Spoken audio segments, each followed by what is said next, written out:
ಎಲ್ಲರಿಗೂ ನಮಸ್ಕಾರ. Welcome back ಸ್ನೇಹಿತರೆ. ಇವತ್ತು ನಾವು soft and spongy vanilla cake ಹೇಗೆ ಮಾಡೋದು ಅಂತ ನೋಡೋಣ ಬನ್ನಿ.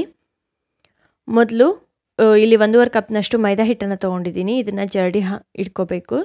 ಇದ್ರ ಜೊತೆಗೆ ನಾನು ಅರ್ಧ ಟೀ ಸ್ಪೂನ್ನಷ್ಟು ಬೇಕಿಂಗ್ ಸೋಡಾ ಜೊತೆಗೆ 1 ಟೀ ಸ್ಪೂನ್ನಷ್ಟು ಬೇಕಿಂಗ್ ಪೌಡರನ್ನು ಹಾಕ್ಕೊಳ್ತಾ ಇದ್ದೀನಿ. ಇದನ್ನೆಲ್ಲ ಚೆನ್ನಾಗಿ ಜರಡಿ ಹಿಡ್ಕೊಳ್ಬೇಕು. ಇವಾಗ ಇನ್ನೊಂದು ಬಟ್ಲಿನಲ್ಲಿ ನಾನು 3/4 ಕಪ್ನಷ್ಟು ಮೊಸರು ಜೊತೆಗೆ 1 ಕಪ್ನಷ್ಟು ಸಕ್ಕರೆ ಹಾಗೆ ಅರ್ಧ ಕಪ್ಪಿನಷ್ಟು ಎಣ್ಣೆಯನ್ನು ಹಾಕ್ಕೊಂಡು ಇದನ್ನೆಲ್ಲ ಜೊತೆಗೆ 1 ಟೇಬಲ್ ಸ್ಪೂನ್ನಷ್ಟು ವೆನಿಲಾ ಎಸೆನ್ಸನ್ನು ಕೂಡ ಸೇರಿಸ್ಕೊಂಡು ಇದನ್ನೆಲ್ಲ ಚೆನ್ನಾಗಿ ಮಿಕ್ಸ್ ಮಾಡ್ಕೊಳ್ಬೇಕು. ಸಕ್ಕರೆ ಕರಗೋವರೆಗೂ ಮಿಕ್ಸ್ ಮಾಡ್ಕೋಬೇಕು.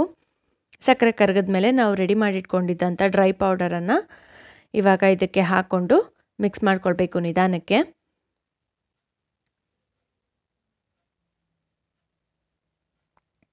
ಈ ರೀತಿ ನಿಧಾನಕ್ಕೆ ಮಿಕ್ಸ್ ಮಾಡ್ಕೊಳ್ಬೇಕಾಗತ್ತೆ.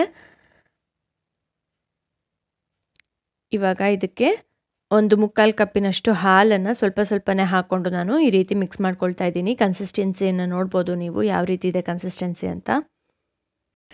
ಇವಾಗ 8 ಇಂಚಿನ ಕೇಕ್ ಪ್ಯಾನಿಗೆ ಈ ರೀತಿ ಎಣ್ಣೆನ ಸವರ್ಬಿಟ್ಟು ಒಂದು ಸ್ವಲ್ಪ ಮೈದಾ ಹಿಟ್ಟನ್ನು ಸ್ಪ್ರೆಡ್ ಮಾಡ್ತಾ ಇದ್ದೀನಿ. ಆವಾಗ ತಳ ಅಂಟೋದಿಲ್ಲ, ಸಲೀಸಾಗಿ ಕೇಕ್ ಬರುತ್ತೆ ಅದರಿಂದ. ಇವಾಗ ಕೇಕ್ ಬ್ಯಾಟರನ್ನು ಪ್ಯಾನಿಗೆ ಹಾಕಿಬಿಟ್ಟು ಓವನಲ್ಲಿಡೋಣ. ಇದನ್ನು ನಾನು ಪ್ರೀಹೀಟ್ ಆಗಿರುವಂಥ ಓವನಲ್ಲಿ 180 ಡಿಗ್ರಿ ಸೆಲ್ಸಿಯಸಲ್ಲಿ 45 ಮಿನಿಟ್ಸ್ ಇಟ್ಟಿದ್ದೀನಿ. 45 ನಿಮಿಷ ಆದಮೇಲೆ ಒಂದು ಚಾಕು ಅಥವಾ ಟೂತ್ ಪಿಕ್ಕಿಂದ ಈ ರೀತಿ ಇನ್ಸರ್ಟ್ ಮಾಡಿ ನೋಡಿದ್ರೆ ನೋಡಿ ಯಾವುದೇ ರೀತಿ ಅಂಟಿಲ್ಲ. ಸೊ ಕೇಕ್ ಚೆನ್ನಾಗಿ ಬಂದಿದೆ. ತಣ್ಣಗಾದ್ಮೇಲೆ ನಾವು ಕೇಕನ್ನು ತೆಗಿಬೋದು. ನೋಡಿದ್ರಲ್ಲ ಸ್ನೇಹಿತರೆ, ತುಂಬಾ ಸುಲಭವಾಗಿ ಮನೆಯಲ್ಲೇ ನಾವು ವೆನಿಲಾ ಕೇಕನ್ನು ಮಾಡ್ಬೋದು. ನಿಮಗೆ ವಿಡಿಯೋ ಇಷ್ಟವಾಗಿದ್ದರೆ ವಿಡಿಯೋನ ಲೈಕ್ ಮಾಡಿ, ಶೇರ್ ಮಾಡಿ, ಕಮೆಂಟ್ ಮಾಡಿ, ಹಾಗೆ ನನ್ನ ಚಾನಲ್ನ ಸಬ್ಸ್ಕ್ರೈಬ್ ಮಾಡ್ಕೊಳ್ಳಿ. Thank you.